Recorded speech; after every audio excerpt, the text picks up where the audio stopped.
वाराणसी से संपूर्ण विश्व के राष्ट्रवादियों के महानायक और प्रेरणा स्रोत हैं महाराणा प्रताप। तो अभी वो उसमें महाराणा प्रताप की 450वीं जयंती के उपलक्ष्य में राष्ट्रीय स्वावलंबन एवं स्वाभिमान में नागरिकों की भूमिका पर एक दिवसीय संगोष्ठी का आयोजन किया गया। हल्दी घाटी की मिट्टी को पूजन एवं महाराणा प्रताप की प्रतिमा पर दीप प्रज्वलन पुष्पांजलि अर्पित कर किया गया।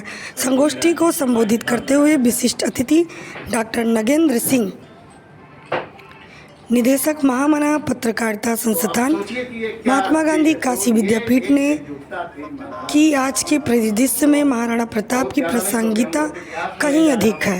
महाराणा प्रताप शौर्य के ही नहीं बल्कि सामाजिक समरसता के भी महानायक है। तो हम लोगों के बीच में मंच पर बैठे हैं doctor Nagendra Kumar Singh ji.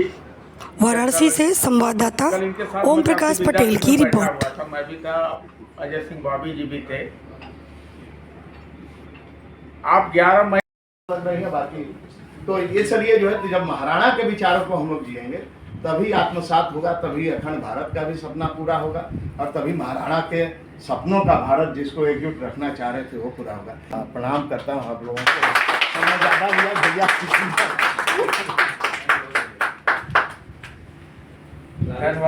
Sir officer जी, मैंने नाम बहुत सुना था, आज हमारी आपकी पहली मुलाकात हो रही है।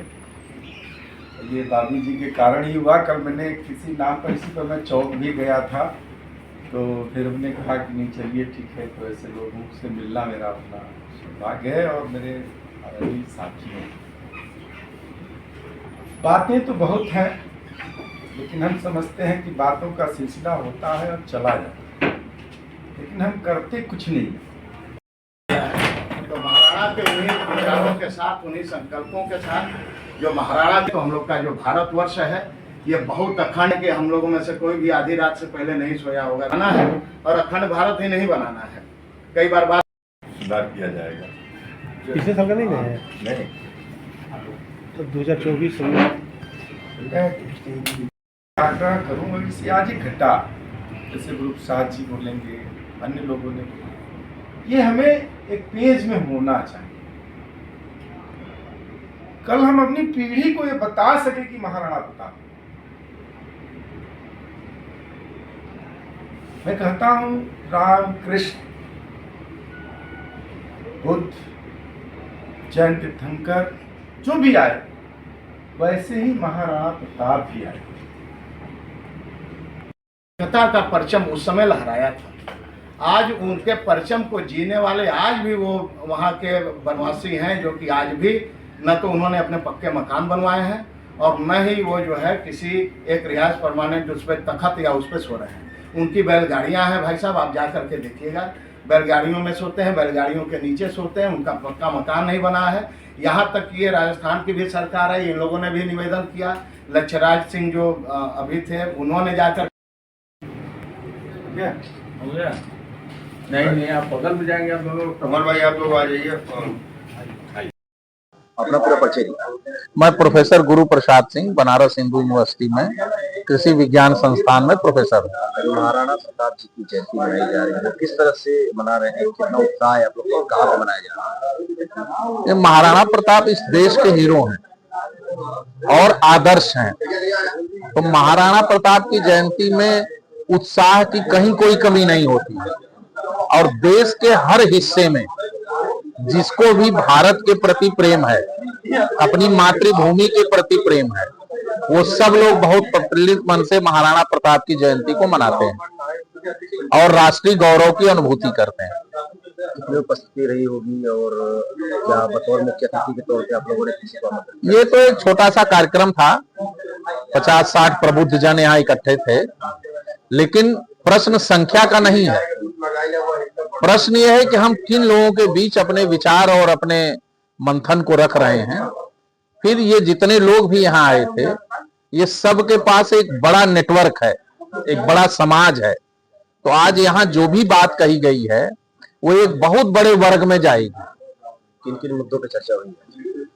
अब महाराणा प्रताप के शौर्य की चर्चा हुई, वर्तमान परिस्थितियों में जो भारत को तोड़ने का प्रयास चल रहा है उसमें सबका साथ सबका विकास, और महाराणा प्रताप ने जैसे सर्व समाज को जोड़ करके मातृभूमि के लिए संघर्ष किया था, आज फिर भारत में उसी तरह सर्व समाज को जोड़ करके पूरी दुनिया की चुनौतियों का सामना करना है।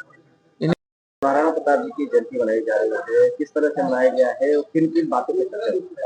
आज महाराणा प्रताप जी की जयंती होटल प्रताप पल्लव परेड कोठी में मनाई गई। इसके आयोजक थे अजय सिंह बॉबी जी। और आज राणा प्रताप जी की जयंती में सर्व समाज के लोगों ने बढ़ चढ़ के हिस्सा लिया, भागीदारी सुनिश्चित की और सभी लोगों ने संकल्प लिया कि राणा प्रताप हमारे राष्ट्र के गौरव थे और राणा प्रताप के साथ जो भी सेना लड़ रही थी देश की रक्षा के लिए और मेवाड़ की रक्षा के लिए, उसमें सर्व समाज के लोगों का योगदान था। उसमें कोल भील आदिवासी थे, दलित थे, शोषित थे, पीड़ित थे। तो आज सभी लोगों ने बढ़ चढ़ के हिस्सा लिया और सभी लोगों ने संकल्प लिया कि राणा प्रताप जी जैसे महापुरुषों को जयंती पे, पुण्यतिथि पे हम सभी लोग एक संकल्प लें और राष्ट्र हित में, देश हित में अच्छा काम कर रहे, उनको अनुसरण करें। जो कि वियतनाम जैसा देश जो अमेरिका से लड़ता आ रहा, वियतनाम का राष्ट्राध्यक्ष आता है हिंदुस्तान और कहता है कि मैं चित्तौड़ जाऊंगा, महाराणा प्रताप की मट्टी हल्दी घाटी को नमन करने जाऊंगा। हल्दी घाटी को नमन इसलिए करते हैं वो कि क्योंकि राणा प्रताप को ही अपना आदर्श मान के वियतनाम अमेरिका जैसे देश से इतने सालों से लड़ता चला आ रहा है। आज संगोष्ठी हुई है, किन किन विषयों पे चर्चा हुआ है, प्रमुख विषय क्या थे? प्रमुख विषय थे राणा प्रताप जी की शौर्य गाथा के ऊपर लोगों ने चर्चा किया, जिसपे काशी हिंदू विश्वविद्यालय के प्रोफेसर, पूर्व विभागाध्यक्ष आयुर्वेद विभाग प्रोफेसर ओपी सिंह जी और प्रोफेसर गुरु प्रसाद सिंह जी डेयरी के इंचार्ज और काशी विद्यापीठ के निदेशक, महामना पत्रकारिता संस्थान के नागेंद्र कुमार सिंह जी थे और हर समाज के लोग थे। और इसमें यादव थे, दलित थे, मुस्लिम थे, पटेल थे, बिंद थे, कहार थे, हर जात के लोग आए थे। आज राणा प्रताप जी की जयंती में सभी लोगों ने बढ़ चढ़ के हिस्सा लिया और सभी ने संकल्प लिया कि मेरा राष्ट्र जिस मजबूती के साथ आज भारत के ऊपर पूरी दुनिया की नजर है और भारत पाकिस्तान का मुंहतोड़ जवाब दे रहा, तो कहीं न कहीं से आज हमारे आपके अंदर राणा प्रताप का जिन्स है, राणा प्रताप का जिन्स दौड़ रहा, जिसके चलते हम इतने स्वाभिमान के साथ अपने देश का नाम ऊंचा कर रहे हैं।